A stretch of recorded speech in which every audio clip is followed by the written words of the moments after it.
Hello and welcome to the latest episode of New Dad on Old Movies. I'm your host, Jason the New Dad, and I'm joined live via whatever this is by my daughter Indy. This channel is intended as a casual primer for classic movies. I'll be focusing mainly on the ones I think many people have heard of, but perhaps not seen. The guidelines. Every film is one I like. Every film is from before 1970, and every film is available on either Blu-ray or DVD. So let's get to it. In this episode, we are watching the 1963 comedic thriller Charade, starring Cary Grant and Audrey Hepburn in her second appearance on this show, and directed by the legendary Stanley Donen. The film also has a fantastic supporting cast, including Walter Matthau, James Coburn, and George Kennedy from The Naked Gun. Often referred to as the best Hitchcock film that Hitchcock never made, it is a load of fun from beginning to end. The film straddles several genres, including thriller, romance, comedy, espionage. Charade began its life as another script called The Unsuspecting Wife by Peter Stone and Mark Bain. When they were unable to sell the script to Hollywood, Peter Stone turned it into a novel and retitled it Charade. The novel was popular enough that all the studios that ignored the original script were suddenly interested, and Peter Stone rewrote the script, tailoring the lead roles to Hepburn and Grant. Cary Grant was getting older, 59, when he made this picture, and was a little self-conscious about his age, especially considering his co-star was about 25 years younger than him. This leads to a truly bizarre moment in the film, when Cary Grant, playing Peter Joshua, takes a shower fully clothed. It's kind of a funny moment in the movie, but it's also really weird and strangely unmotivated. There was a shower scene written, and Grant insisted on being clothed during the scene to hide his paunch, for lack of a better word. His insecurity about the age difference also led the screenwriters to modify the script to make Hepburn's character more of the romantic pursuer. One last piece of trivia. Due to a screw-up at the time of release, Charade immediately became public domain, as the word copyright did not appear in the credits at the proper moment or something. So if you want to make a Blu-ray release of Charade, you might just be able to. So let's get to the setup.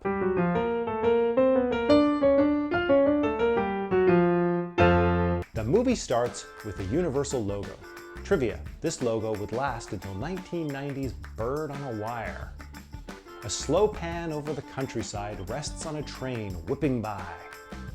We see someone fall from the train, super dead, and jump straight into a trippy Technicolor credit sequence.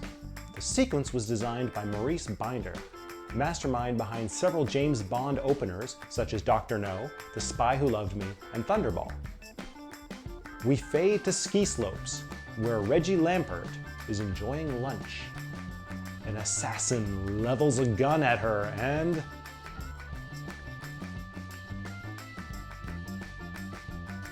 Reggie's friend Sylvie sends her son Jean-Louis away, comments on her massive lunch, and asks what's wrong. Reggie is going to divorce her husband Charles. Sylvie drops a pretty good one-liner. It is infuriating that your unhappiness does not turn to fat.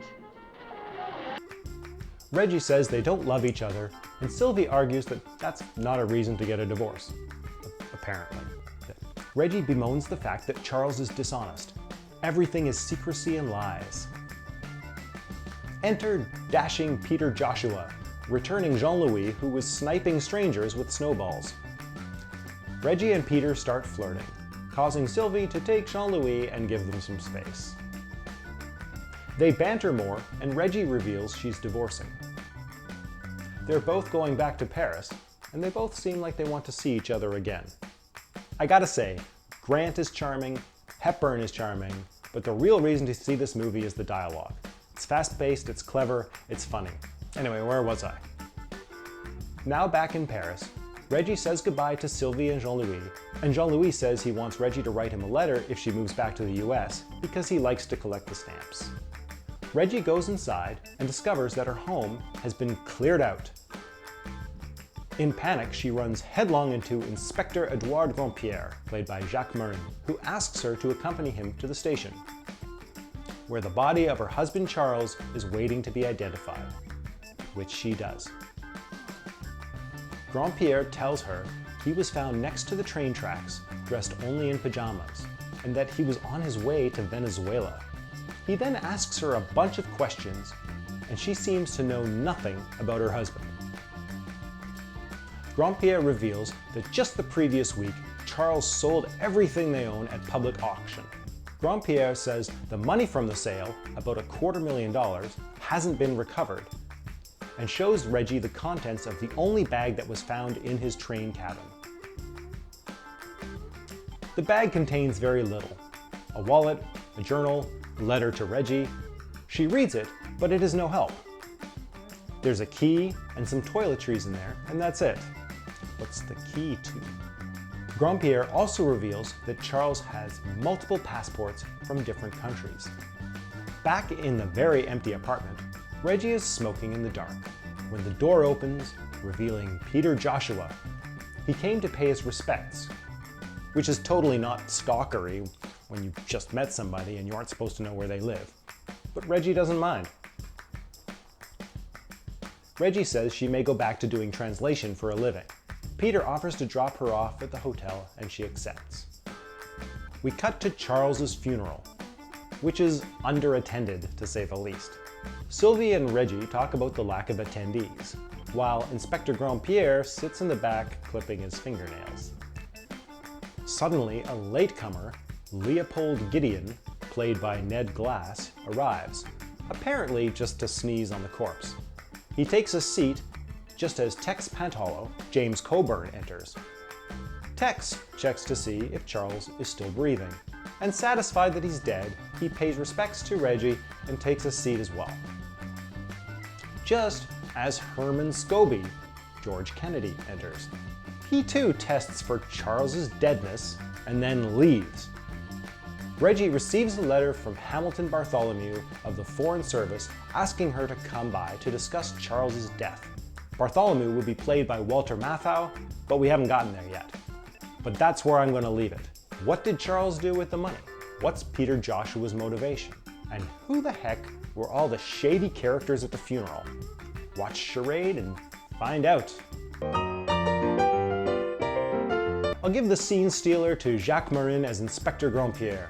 Not the largest part in the movie, but his part is packed with good lines and funny moments. Charade was remade in 2002 as The Truth About Charlie, starring Mark Wahlberg. But since no one liked it, I'm going to suggest 2010's Night and Day, another comic thriller starring Tom Cruise and Cameron Diaz. It's about a mysterious super spy type character and the innocent stranger who ends up sucked into one of his adventures. So how about it? Did you see the remake? Because I didn't. Would you pair it with Night and Day? Let me know in the comments, and if you like this video, then like this video and subscribe. Until next time, I'm Jason the New Dad. She's Indy, and here's a second of footage from the next episode.